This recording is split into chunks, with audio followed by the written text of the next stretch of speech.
An AEW Original Suspended. John Cena talks his planned heel turn. Paul Heyman's going into the Hall of Fame, and more. I'm Oli Davis, and this is the WrestleTalk News.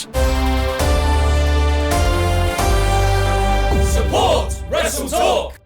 Unfortunately, over the years, when you read a story that contains the words Jeff Hardy and suspended, you might assume the enigma is the one on leave. But according to Fightful Select, this time Jeff Hardy is the literally injured party, and it's AEW Original Sammy Guevara who's been suspended. So here is the strange history of Guevara and the Hardys in AEW. Jeff has had a cursed run in AEW since he debuted on the 9th of March 2022, reuniting the Hardy Boys with his brother Matt, where they would go on to beat the Young Bucks at Double or Nothing, reportedly positioning them for a tag team title run. But despite early promise, the Bucks and Hardys having a classic feud back in 2017 Ring of Honor, that Double or Nothing match was a disaster. It kept falling apart because Jeff had suffered a terrible concussion that left him almost knocked out, according to Matt. And a month later, on the 14th of June, just 3 months into his run,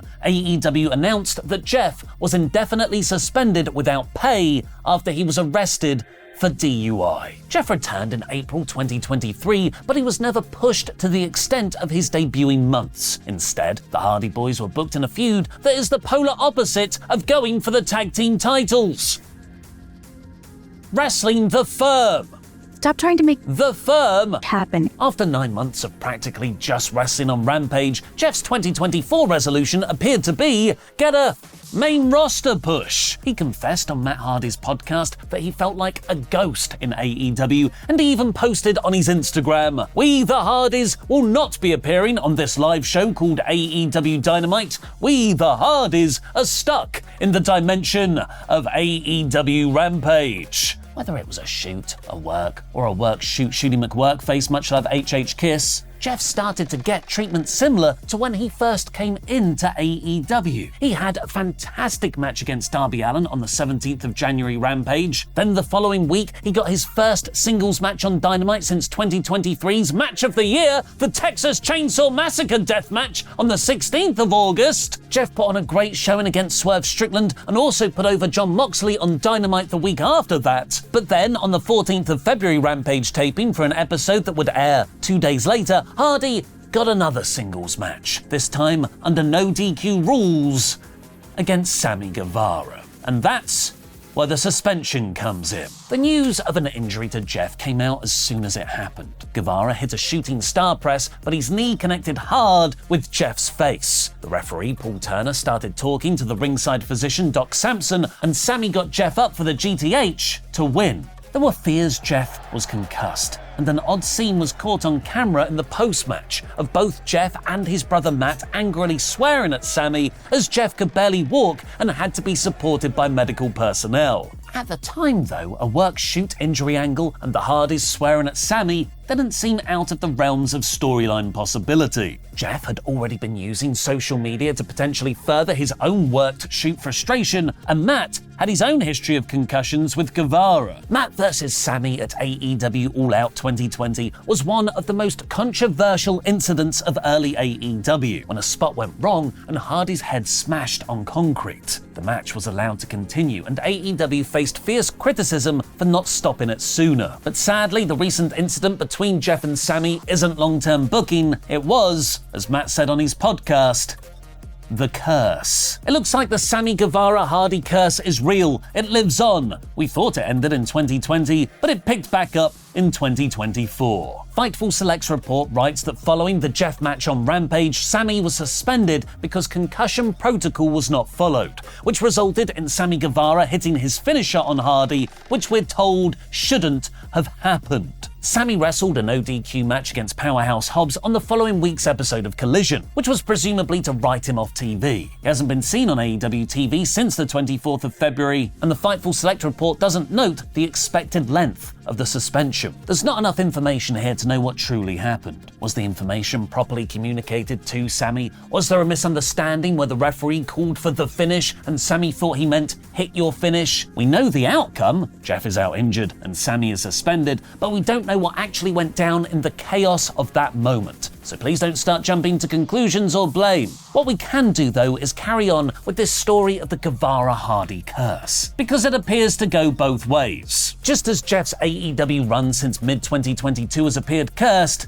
so has Sami's. After several poorly received hot potato months with both the TNT title and Sami being a heel or babyface, Guevara joined the JAS the day after Jeff got suspended for DUI. This started a build for Sami versus Eddie Kingston at that summer's All Out, but it never happened. Sami called Kingston a fat piece of S-word in a promo, but hadn't cleared that content with Kingston in advance. Eddie confronted him about that backstage, where Sami just reportedly smiled. So Kingston pie-faced him and got suspended. Eddie has since said he was in the wrong. And then a month after that, Sami was involved in another backstage altercation, when Andrade confronted him at a TV taping after they had a heated exchange on Twitter, where Guevara claimed Andrade was only hired by AEW because Ric Flair was his father-in-law. Guevara has previously been suspended himself back in 2020, when inappropriate comments he'd made about Sasha Banks on a 2016 podcast resurfaced. It's good luck that Sasha Banks isn't coming to AEW anytime soon then. You don't want more people having heat with Sami.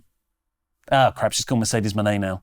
Interestingly, with Jungle Boy Jack Perry also kind of indefinitely suspended following All In's backstage clash with CM Punk, he's currently over in New Japan, MJF taking time off to heal from injuries, and Darby Allin set for an extended break to climb Mount Everest, for the first time in the promotion's history, none of AEW's original 4 pillars will be around.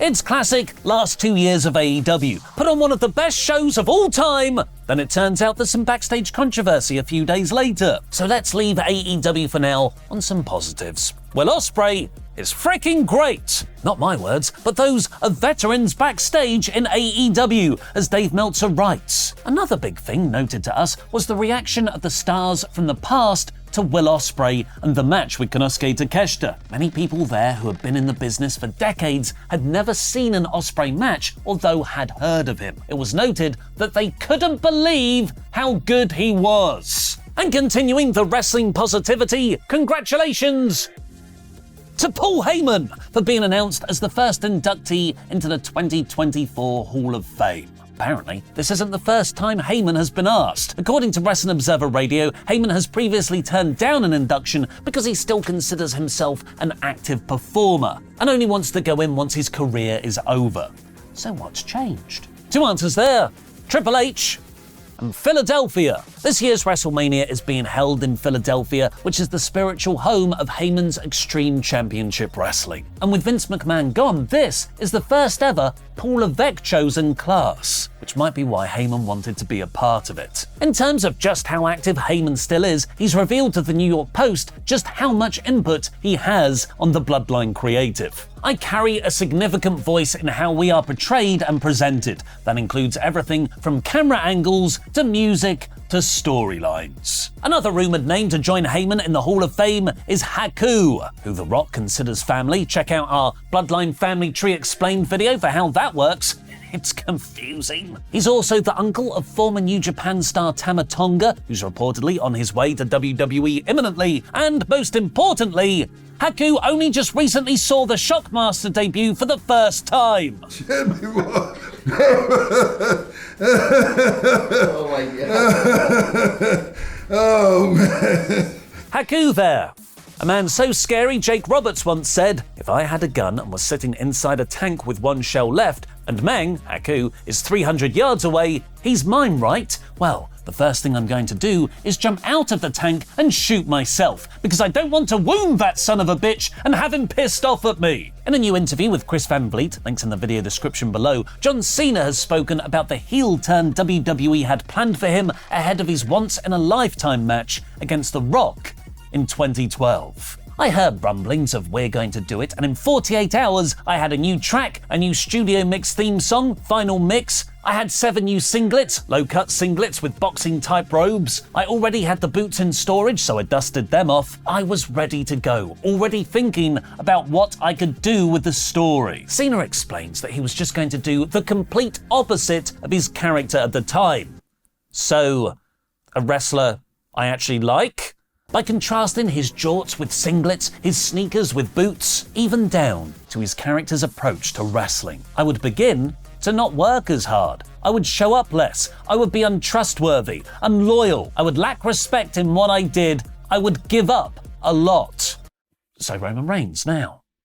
But in doing the opposite of everything then John Cena stood for, it would be a huge financial and moral hit. Because not only was Cena considering pulling all his merchandise from WWE shop because fans wearing his shirts was old Cena, he would also stop doing the Make-A-Wish visits that benefited so many. When WWE considered the reality of that, they pulled the plans. How would you have turned Cena heel in 2012? Let me know in the comments. Little WrestleTalk update bit here. At the end of January, we decided to trial not doing SmackDown reviews on Saturdays. Those videos, they weren't really getting the amount of views they needed, and it meant a lot of people here could actually go back to having weekends for themselves and not work. And besides, over the previous 6 months, we looked at all the episodes. SmackDown just wasn't that much of a newsworthy show. And then it became the most newsworthy show and created arguably the hottest period in WWE history.